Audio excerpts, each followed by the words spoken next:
In 1835, John Hershey pointed a powerful telescope of vast dimensions towards the moon. He was in an observatory in South Africa.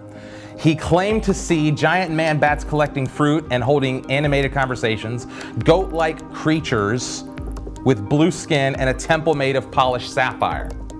At least that's what readers of the New York Sun were told in a series of newspaper reports.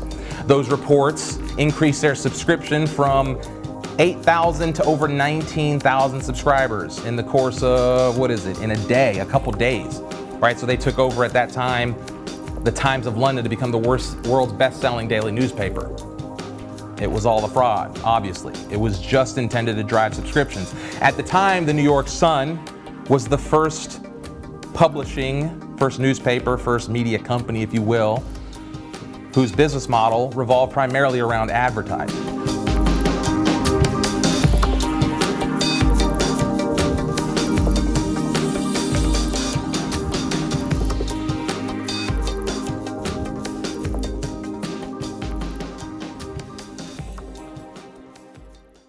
All right, so here's the problem with any kind of media, and here's how we got here. If you make something look credible, people will believe it. We're inherently flawed that way, right? Because we just don't do background checks on everything that we read. We don't fact check our news anymore. What we really look for is simple, easily digestible chunks of information. It was the core of Trump's election campaign, and it's really what the whole media is built around, right? Sound bites, headlines, clickbait, right? And that is nothing new.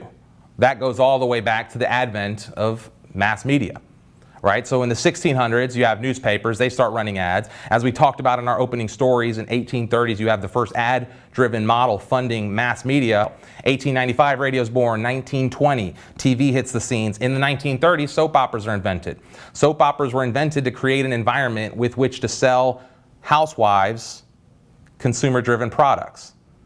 All right, so soap operas from the get-go were literally invented to allow women to be able to connect with products that they wanted to sell. And so advertisers funded the creation of this type of soap opera, right, is to sell soap at the beginning was the first main campaign, to the masses. And so that's how that was born. And so really the beginning of the whole media structure that we're seeing in our modern day is a result of people trying to take their thought, their perspective, their agenda, wrap it up in something that looks and feels presentable and believable, and then to give it to you. And then it's up to you to decide what you do with that information. More often than not, now that information is being used to spy and sell you things. There are these things called cookies, where like if you go to a site and buy something, it'll remember you and then create ads for other stuff you might want to buy. The CEO of Facebook, Mark Zuckerberg, who in an infamous interview in 2010 pronounced that privacy is no longer a, quote, social norm. Up to 87 million people, mostly in the U.S., may have had their information improperly shared with political consulting firm Cambridge Analytica. While Facebook's still facing scrutiny for the way it handles user data, now it's Google's privacy practices that have flown largely under the radar but are getting a bit more attention. It's interesting that Google is being this aggressive. It's one of its more aggressive moves that we've seen in its history in terms of trying to protect getting its hands on more and more data. Said the NSA broke in to the data center communications between Google to itself and Yahoo to itself.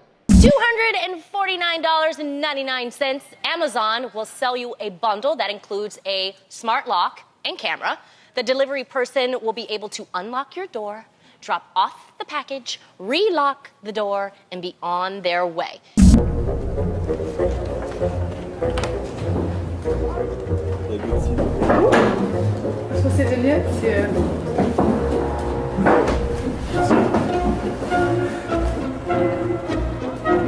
Access! Everybody is looking for a way to leverage data because data has become the only currency that matters, right? Government's doing this, big businesses doing this, media's doing this. Everyone's essentially chasing the eyeballs, trying to be the provocateur of interest in order to then manipulate that interest to drive advertising revenue, to drive a political agenda, to somehow capitalize on your and my activity.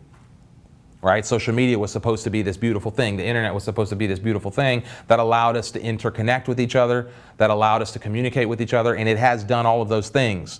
but it has also done a lot of other things, and it's going to come down to us to figure out which are the good, which are the bad, and which we continue to do, and which we turn away from.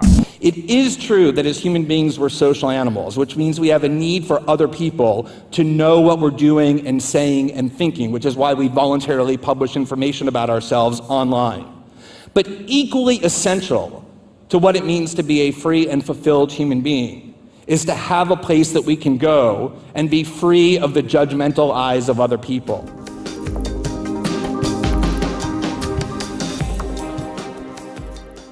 "92% of the United States is connected through the internet," right? That means 92% of us are somehow plugged into the internet and connected with each other. Yet digital commerce accounts for less than 10% of the GDP of America, right? Which means, and it's less than 5% globally.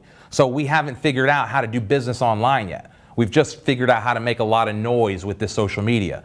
That's why we don't trust it, right? We've talked about it. It's become an echo chamber. It's sold out to advertisers. The money inside of the media is ridiculous. Everyone wants to complain about money in politics and get the lobbyists out of Washington, but yet everyone lets the lobbyists into the living room for hours and hours a day without any kind of complaints. Right? And so these are real problems we have to face as a society. So how do we restore trust in this medium that we all depend on? Right? How do we make this thing something that we can rely on for the distribution of reliable information? I've got a few ideas I think you might find interesting. One, we have to understand the psychological biases, right? We have to understand how the mind works, and we have to challenge the structures around us to stop manipulating those and instead use them to our benefit. Right? We have to understand things like negativity bias, confirmation bias, the cognitive dissonance that surrounds all of us. Right? The availability bias, all of the logical fallacies. We're going to dive into all of those. Right? So expect us to dive in depth into all of the different biases that really are unavoidable as human beings. Right? We all fall into these traps, these mental traps. And so how do we get past them? Well, we first have to understand them. We have to understand how they affect us, how the media uses them, and how advertisers and sales organizations are using them to manipulate us at scale. Step one. Step two is we take back the power of the press. The First Amendment of the United States Constitution guarantees us a free press for a reason, and that's to enable an adversarial press, to challenge the government, but also to work together with the government, to have a dialogue and debate about how we can inform the public about matters of vital importance. It's up to us, right? The news organizations aren't going to fix this. Washington, D.C. is not going to fix this. Your local, nobody's going to fix this. You have to fix this. You have to find other people who are doing interesting things and find ways to coalesce. And then you have to start taking accountability for what you read and for the information you share on social media. WordPress, right? Building your own website, understanding and owning that property. Let's quit building real estate for Facebook. Let's quit building real estate for Twitter, for Instagram, etc. Start building online real estate for yourself. The same reason you might buy a house instead of renting. Think of that in the digital space, right?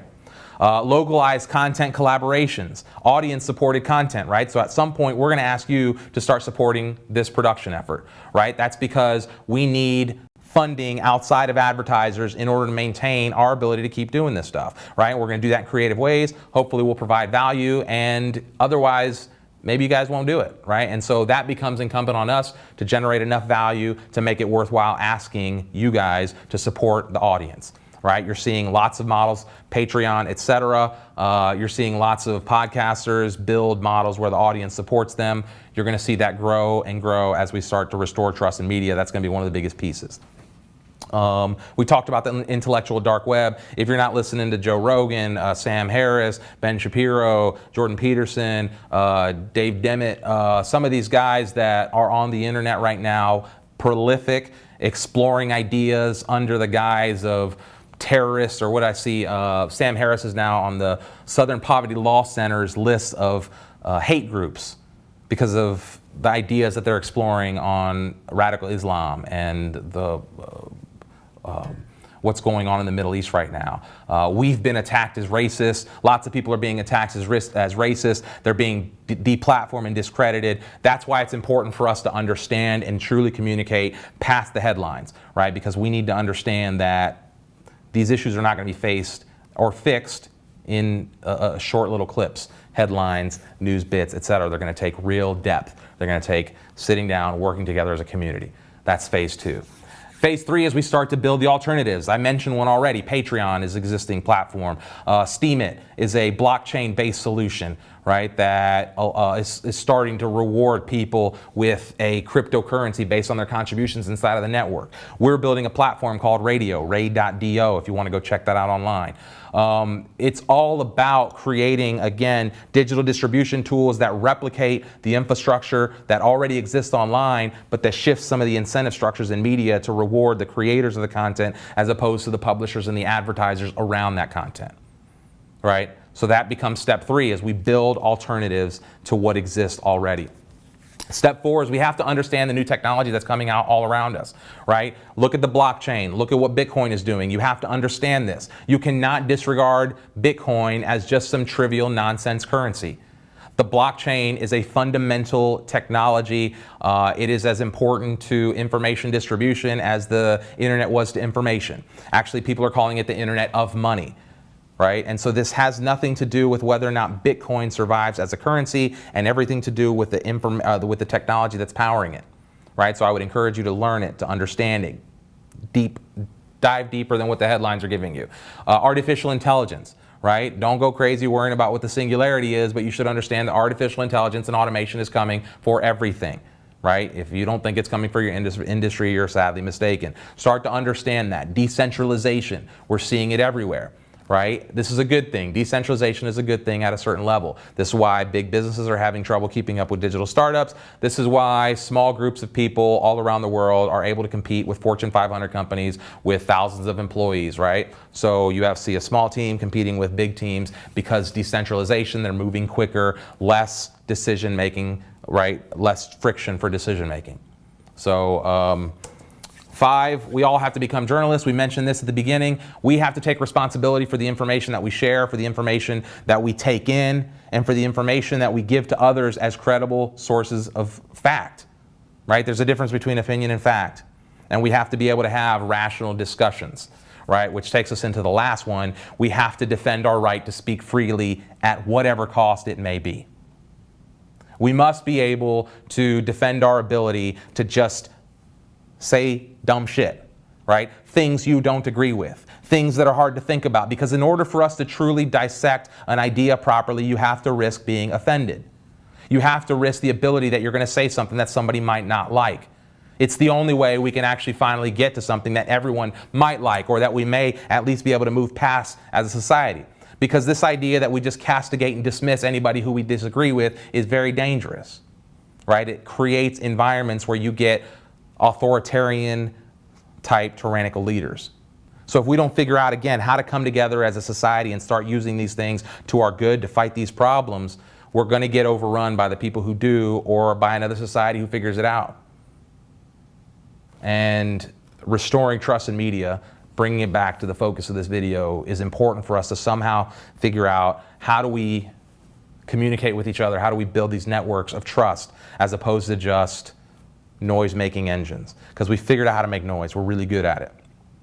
Anyone can jump online, become a media company, spit their message out on the internet, and if it's packaged up well, people will believe it.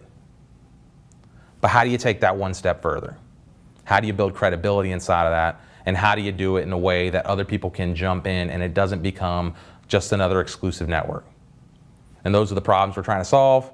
We don't think we have all the solutions right now, but we do have some very interesting approaches to it, and they've been successful in small scale, right? And so we've validated small pieces of it as we go. Now we're trying to see if the whole thing works together as a whole unit, and that's why we're, again, sharing some of these thoughts candidly in an effort to coalesce the movement and the things that we need to get done in order to move that forward. So thanks for being here. Thanks for watching the video. I encourage you to explore the website. Learn a little bit more about what we're doing. Check out the timeline on the About section. Click Start here. Subscribe for updates. Send me a message. Let's get in touch, right? This is going to be a long journey. There's a lot to talk about. I'm sure you guys will have lots of questions, and feel free to leave those in the comments. Send me a message directly. Otherwise, I will catch you guys in the next video. Peace.